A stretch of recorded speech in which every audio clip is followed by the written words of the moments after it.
Well, it's been 29 years since the Tasmanian tiger was declared extinct, but is it really? Well, it's the hottest debate in Launceston. Now, take a listen to what some of the locals think.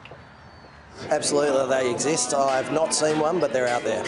They exist. I've seen them out Blessington Way. They was out there bushwalking and seen one out there. Just looked like a large-sized cat with stripes. And Tasmanian Tigers is absolutely. I saw one not far from my house, probably about 2 k's from Fingal Valley. There's been a big sighting of them recently just outside of town. So I think they're around that, or the neighbours are overfeeding their local cats.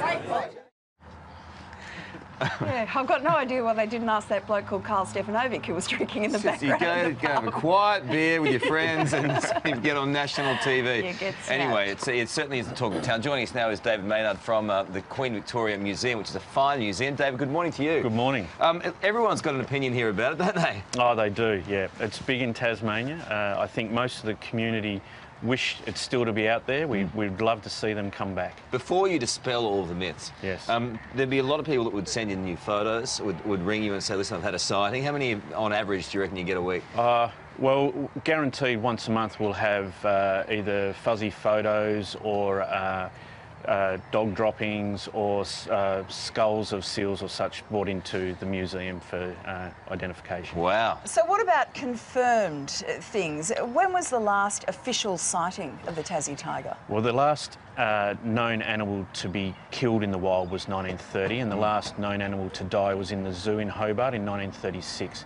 But beyond that, there is no confirmed, irrefutable evidence that the animal continues to live in Tasmania's wild. I see the problem here is that the people are so passionate about this particular creature, and the they phones don't want will it to ring have hot gone today. Yes, they will, that. because at the end of the day, people will get upset that you're saying they're not around when they know fully well they have actually seen the creature. Well, all I can fall back on is as a biologist. Yeah. There is no irrefutable evidence to show that it exists. If we want to know that they exist, we need a live one or a fresh killed one delivered to a museum. Righto. Well, you've brought a skull in this morning. Are we allowed to touch that? Certainly, but you will have to glove up. It is a precious object. Okay, there you go. Yep. And so what do we know of the background of this? Where is the rest of this animal? Well, this is one of 5 skulls that were delivered by the Toft family from the Midlands. The daughter... In the UK? No, the Midlands in Tassie. Oh, right, yes. okay. Just south of here. Just clarify. Yeah, a little bit closer to home. Yes. And her father was the local medical officer, and he would purchase these from local landowners or anyone that was offering them up. So we know the region from which it was purchased, we know who donated it, but we don't know anything more about it. So its provenance is not complete. There you go, these things are normally locked in the bowels of a museum, never to see the light of day. So we thought we'd give you the opportunity. What happened, do we think? Well, there's a number of factors that led to its demise, and it started with the loss of the Tasmanian Aborigine. Before European settlement, the Aborigines and the Thylacine cohabited for many thousands of years. But as soon as Europeans arrived in 1803, it took only 30 years for the Aborigines to be wiped out, except for a handful that went to an island.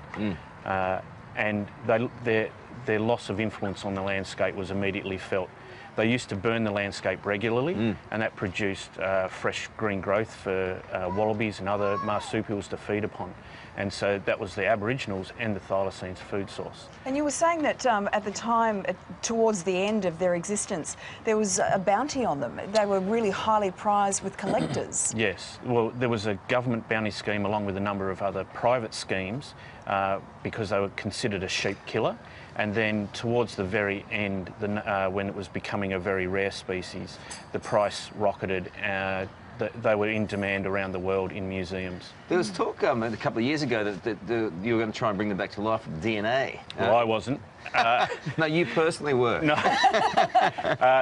There is a theory that with cloning developing that we could bring some of these animals back, but one animal would just be a freak and locked away.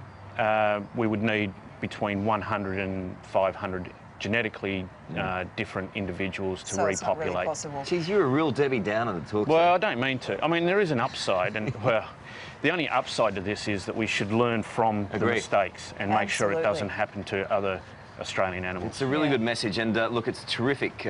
Also, the museum as well, and you've got a book about all this. David's book, Tasmanian Tiger.